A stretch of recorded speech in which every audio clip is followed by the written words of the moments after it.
There are many ways to categorize a protagonist in whatever media it might be. You know, one hero could be one that has to contemplate being good or bad, while the other one is strictly good and had nothing wrong with him. And in a lot of media, you only have one chance to create that one protagonist. And except for Doctor Who, there's only another media where you can see every protagonist is different to the other one because one's characteristics, morals aren't the same as the other ones to the ones that were prior or to the ones that come after. And yes, I am talking about Jojo's Bizarre Adventure, with 8 different stories, possibly 9, characterizing each protagonist's journey through their bizarre adventure, fighting whatever villainous evil doings is happening near them, affecting their family bloodline or life in general. And with every ranking, there's always a scale, and today I'm using the good or bad scale. I originally made this video around Christmas, but I'm too tired to make another refined version, I guess, of this video. So here is the good, bad, naughty or nice, whatever you might call it, Jojo's ranked from best, nice, good to the worst or the baddest. So sit down, eat your parfaits, eat your coffee gums, eat that sesame seed bubble thing they were eating in part 8, whatever it is, and enjoy the video.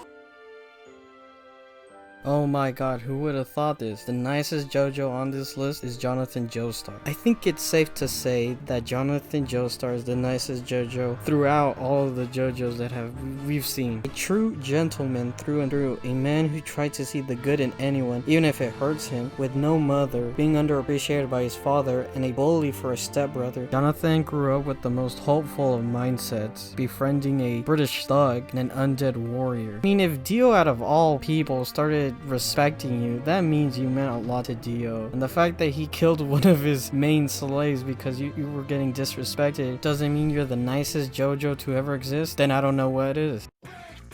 Number 2 on this list is Josuke from part 4. Josuke is just a cool, chill guy to hang out with. Unless you make fun of his hair, which, why would you do it? Because it's such an amazing hair. I would never say anything wrong with it. His stand, Crazy Diamond, is also a great example of how nice he is. His stand is the manifestation of an individual's fighting spirit and abilities due to the user's personality. Crazy Diamond is able to fix things how they were, like broken items and physical injuries. One mean person or someone that has anger in them has an ability to help out people, unlike Josuke. And I mean, if you want to add another layer, I mean, you have this whole duality with Josuke and Yoshikage Kira. This guy who looks like a thug, who looks like he's gonna pick on you, but he turns out to be one of the nicest people you ever meet. And then you have this salary worker who looks like a useful member in society, is actually a menace to society. I mean, I don't know what else to say about Josuke.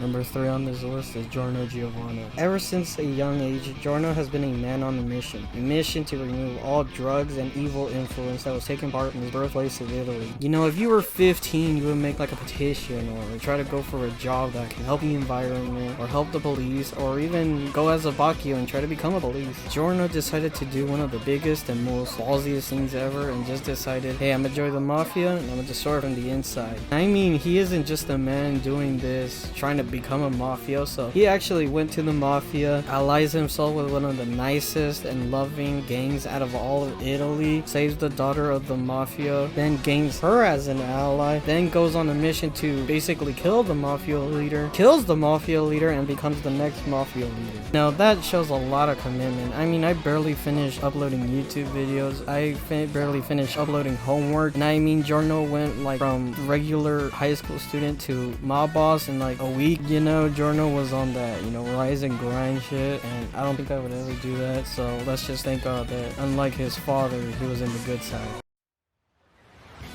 Number 4 on this list is Jolene Cujo. Now, I know what you might be thinking. Jolene's in prison and she's a sassy 19-year-old with a potty mouth. Why is she on this list nicer than the other half of the Jojo characters? Well, my friends, that's simple. She went to jail for no reason because she was related to someone 100 years ago. She has daddy issues, so that's why she's so distrusting to other guys, even though she hooks up with other guys because she wants to gain that notoriety, that acceptance that she wanted from her father, and all she gets is a boyfriend that's untrusting, has been sent to jail for no reason, has to survive in jail for no reason, has gained abilities for no reason, has to survive against enemy stands for no reason, while finally being explained that the reason she has to be sent to jail is because someone tried to kill her because they were a fan of this vampire guy from the 80s. Even through this, she still decided to help her father, gained new friends, basically became a mother from this orphan that came out of nowhere, accidentally found love through a simp, but it doesn't really count because Anasui isn't a simp, but he is a simp. Doesn't make sense. Befriends a guy who doesn't know about himself until he finds out that he actually accidentally fell in love with his sister, but we don't talk about that. Befriended a plankton, and through all of this still manages to become best girl. I mean, I don't have anything else to say. Jolene is best girl. She's the reason I started this channel. It's not the fact that she's not the most nicest person, it's just the fact that the other Jojos are worse people. Number 5 is Joseph Joestar. Now when you think about Joseph from part 2, you think, hey, he's just, a teenage know-it-all who, makes fun jokes and has to save the world because of the creators that basically ruined his family, have reawoken from society, from being rock, and now have to kill all the people that know this ancient technique and get another rock so they can become the ultimate being.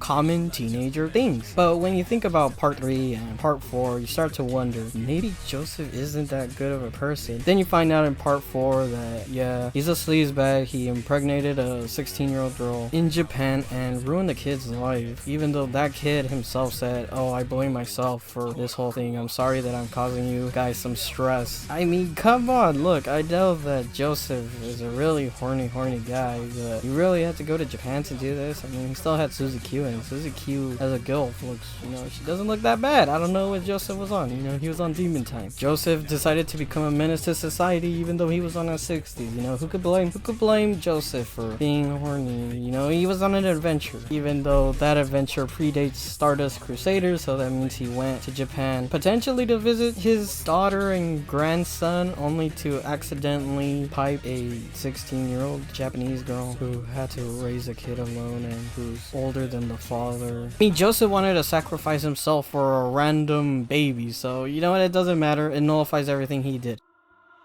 Number 6 is Jotaro Kujo. Who would have suspected that this guy was going to be higher on the list? I mean, his whole demeanor is, I'm going to kick your ass. And while, yes, he isn't the most nicest of all the Jojos, he is probably the most underrated in the nice department because he's one of those secretly good guys, those good guys that have a heart of gold but have this big demeanor that they want to show off that they're bad. He shows no emotion, but that has to do more with the fact that he doesn't want to show emotions because he wants to be tough, most likely like his idol, Clint Eastwood. Then he has to go to a journey with his grandpa who already piped a 16-year-old Japanese girl, then finds out that his mother is hit with an uncurable disease that is unknown until they had to go to Egypt to fight this 100-year-old vampire from his family's past, only to finally have a group of people he can finally communicate with and understand with because he has this unknown ability, only to have those people die because they basically sacrificed themselves in order to accomplish the mission that he didn't even know happened because he was just a regular Japanese student. Because then you realize in some of the flashbacks that Jotaro was an actual nice Japanese student but has to act tough because of this. Then you realize he actually tried to kill himself because he grabbed this one officer's gun and decided to demonstrate his powers by shooting himself, and later finding out that his grandfather piped this random Japanese girl who was probably younger than you and being sent to say, hey, I'm sorry about this, here are some of the money if my old man dies. Then having to still fight off a serial killer with a hand fetish. Then finding out that your arch nemesis has a son and sends one of your reliable friends to Italy in order to find out if he's good or bad, and realizes that you can't send one of your family members because they themselves can get contact with that one guy and could cause a ruckus. And you find out that you're more closer to the reliable guy because you can't be close to your daughter because there's still some guys that like that one gay guy from Egypt because they gave him purpose. Then when you finally get to meet your daughter, you have to meet her in prison because this one blind guy likes that one gay guy from Egypt. And then you find out that it's not over because one priest who find out that his sister was actually in love with her blood brother because they didn't know that because the mother was switched by birth, and all this insanity all because you were forced to fight the guy that he worshipped and now is going after your daughter who doesn't even like you in the first place, even though you like your daughter and your daughter doesn't know that because you were over there trying to protect her, all to have this horrible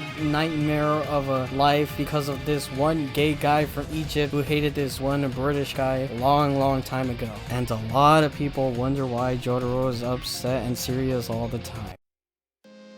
Number 7 goes to Josuke from part 8, or Gabby. Now, Gabby is a strange thing because he's a combination of two characters who we don't really know much about. But from what we do know about Gabby is he doesn't trust anyone except Yasuho and maybe Rai Momozuku still up here. He doesn't take shit from no one. He almost sacrificed a kid. He started using the family and made one of their family members look like a dick. He's in it for himself, essentially trying to find out who he is, and when he does find out who he is, he now has to worry about Yashua's ex because now he wants to sell a fruit that could basically help you stay immortal or young or whatever. Happy's just a great character. He doesn't really have any allegiance to being good or bad, you know? He's just a normal guy, you know? I guess extra points that he didn't smash a 16-year-old on like someone. And the meanest Jojo is Johnny Joestar. I mean, just like Gabby, he has one goal, and that one goal is to walk. And it doesn't matter what he has to do, you know? It doesn't matter if, you know, you kill someone. It doesn't matter if karma kind of hits you like a steel ball because you were being a dick. But it also doesn't matter that your family basically hated you and you had the worst life even though you were pretty rich. Johnny Joestar is an interesting character because even though he was rich and had all these accolades of being this famous horse jockey, never had a good relationship with his brother because he died. He never really had a good relationship with his mother because she died earlier, and he never had a good relationship with his father because his father said God took the wrong son. And you wonder why he's being a dick to people. And that essentially leaves the list. You know, if you like my list, if you like how I rank the Jojos from nicest to meanest, like if I was Santa Claus, then click the like button, subscribe, comment, you know, just do everything that you've been told and you'll be fine. Because at least if you do these things, you won't be an old 60-year-old guy who pipes a 16-year-old Japanese girl. I am Ataxia. I'll see you guys later.